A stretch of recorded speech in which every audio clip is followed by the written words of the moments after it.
वज़ीर आला खैबर पख्तूनख्वा आज रात 12 बजे से कबल असम्बली तहलील करने की समरी दस्तखत करके भेज देंगे। तर्जुमान के पी के हुकूमत दरअसल साहब का दावा। Opposition leader Khyber Pakhtunkhwa assembly Akram Khan Durrani का कहना है कि वज़ीर आला ने करीबी साथी के जरिए पैगाम दिया कि अदम एतमाद पेश करें। 3 बुज़रा ने उनके बंदे से बात की है। अकरम दुरानी ने कहा कि मैंने उन्हें जवाब दिया कि ज़रूर कर लेते अगर उस शख्सियत में जमहूरी निज़ाम का अमल दखल होता। अवाम इस हुकूमत के खात्मे के लिए दुआ करते हैं। महंगाई और बेअमनी है, वज़ीर आला समेत बुज़रा खुद हर माह भत्ता दे रहे हैं। कौमी असम्बली में वापसी के इशारे, खैबर पख्तूनख्वा असम्बली आज तहलील किए जाने के दावे।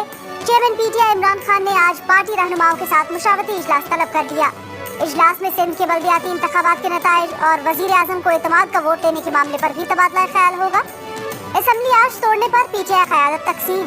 परवेज़ खटक, वज़ीर आला महमूद खान और शौकत यूसुफजई असम्बली आज तोड़ने के मुखालिफ। गवर्नर खैबर पख्तूनख्वा गुलाम अली का पीटीआई को असम्बली तहलील न करने का मशवरा। कहा असम्बली तोड़ने की समरी जब आएगी तब देखेंगे कि क्या करना है। जो नाम परवेज़ इलाही की तरफ से आए हैं उन पर बहुत ज्यादा एतराज नहीं। सीनियर रहनुमा नून लीग मलिक अहमद खान की तस्दीक, नाम बताने से इनकार। पंजाब के निगरान वज़ीर आला की तैनाती के लिए आज रात 10 बजे तक का वक्त। नून लीग ने भी मुशावरत मुकम्मल कर ली। शहबाज शरीफ से मुलाकात के बाद मलिक अहमद खान ने कहा कि वज़ीर आज़म आज शॉर्टलिस्ट किए गए नाम आसिफ जरदारी के सामने रखेंगे। आज शाम तक 3 नाम गवर्नर पंजाब को भिजवा देंगे। निगरान वज़ीर आला पंजाब के लिए एहसन भुवन के नाम पर भी इत्तफाक किया गया था, लेकिन एहसन भुवन ने शुक्रिया अदा करते हुए मुआज़रत कर ली। गुज़श्ता रोज़ वज़ीर आला पंजाब अहमद नवाज सुखेरा, नासिर महमूद खोसा और मोहम्मद नसीर खान के नाम गवर्नर पंजाब को भेज चुके। नासिर खोसा की निगरान वज़ीर आला बनने से मुआज़रत। आम इंतखाबात जल्द होंगे और पीटीआई भारी अक्सरियत से कामयाब होगी। मुखालिफिन को एतमाद के वोट के साथ ऐसा सरप्राइज मिला कि इनकी नस्लें याद रखेंगी। मुखालिफिन को आइंदा भी सरप्राइज देंगे। वज़ीर आला पंजाब परवेज़ इलाही का दावा।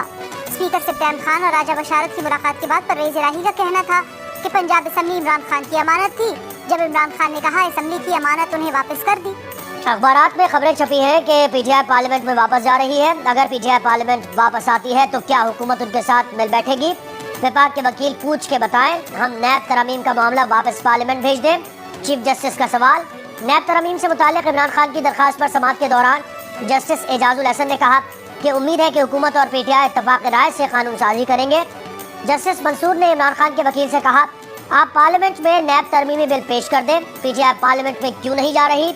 इमरान खान के वकील ख्वाजा हारिस बोले, पीटीआई एक सियासी फैसले के तहत असम्बली से बाहर आई, कुछ भी कहना कब्ल अज़ वक्त होगा। वज़ीर आज़म पाकिस्तान शहबाज शरीफ की भारतीय हम मनसब नरेंद्र मोदी को मुज़ाकरात की दावत। अरब टीवी को इंटरव्यू में कहा, पाकिस्तान और भारत को मुखासमत से निकलकर अवाम की तरक्की के लिए काम करना होगा।